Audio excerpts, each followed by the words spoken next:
ఏం ఎక్స్పెక్టేషన్స్ ఉన్నాయి? నిన్న మన చర్చ జరిగిన తర్వాత ఎటువంటి రియాక్షన్స్ వచ్చాయి ఉద్యోగుల నుంచి, వాళ్ళ నుంచి మీకేం ఫీడ్బ్యాక్ వచ్చింది? ఆల్రెడీ అలా డిప్యూటీ సీఎం గారితో నేను కలవడం జరిగింది, మైలూరు శ్రీనివాసరావు గారు, నేను. అలాగే చాలా సమస్యలు మాట్లాడినాం. మన ప్రభుత్వ పరిస్థితి వాళ్ళు చెప్పారు, మేము కూడా మా ఉద్యోగుల పరిస్థితి చెప్పాము. ఇలా ఆల్రెడీ జూన్ 9th రోజు మేము మహాధరణ కార్యక్రమాన్ని పిలిపించినాం. మరి ఇలా చాలా మంది ఉద్యోగులు వెయిట్ చేస్తున్నారు, మీరు కనీసం 3 DL ఇవ్వాలని చెప్పడం జరిగింది. 5 DL అయితే మేము అడుగుతున్నాం, అంటే కనీసం మనం 3 DL ఇవ్వాలని చెప్పాము. కానీ మాకున్న సమాచారం 2 DL ఇస్తారనే ఉద్దేశం ఉన్నది. ఆ 2 DL ఇస్తే ఇలా ఉద్యోగులు కొంచెం ఉపశమనం అవుతుంది.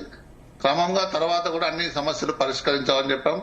అలాగే హెల్త్ కార్డు కూడా గత ప్రభుత్వంలో జీవో 186 జీవో తీసుకొచ్చింది. అది మా ఎంప్లాయీస్ కాంట్రిబ్యూషన్ అలాగే ప్రభుత్వం కాంట్రిబ్యూషన్ తోని కలిసి 700 కోట్లు నిన్న మాట్లాడినట్టు 700 కోట్లు పెట్టి ఒక ట్రస్ట్ ఏర్పాటు చేసుకుని దాన్ని కూడా అమలు చేయమని చెప్పాం.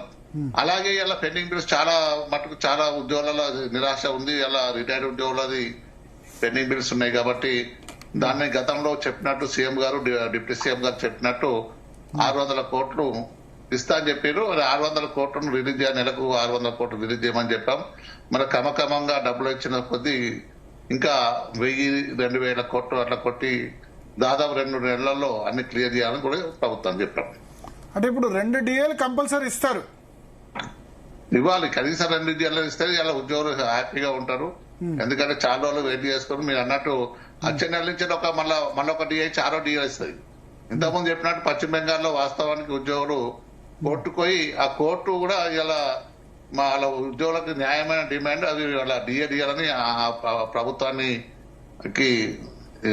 చెప్పిన సందర్భాన్ని ఇలా గుర్తు చేస్తున్నాను. మరి అవి DL అంటే కామన్ గా సెంట్రల్ కేంద్రంలో ఇటు రాష్ట్రంలో గతంలో ఒక 10 రోజులు అటు ఇటు ఉంటే ఇచ్చేది, కానీ సెంట్రల్ లో వస్తున్నాయి, ఇలా స్టేట్ రావడం లేదు కాబట్టి అది న్యాయమైన డిమాండ్ గా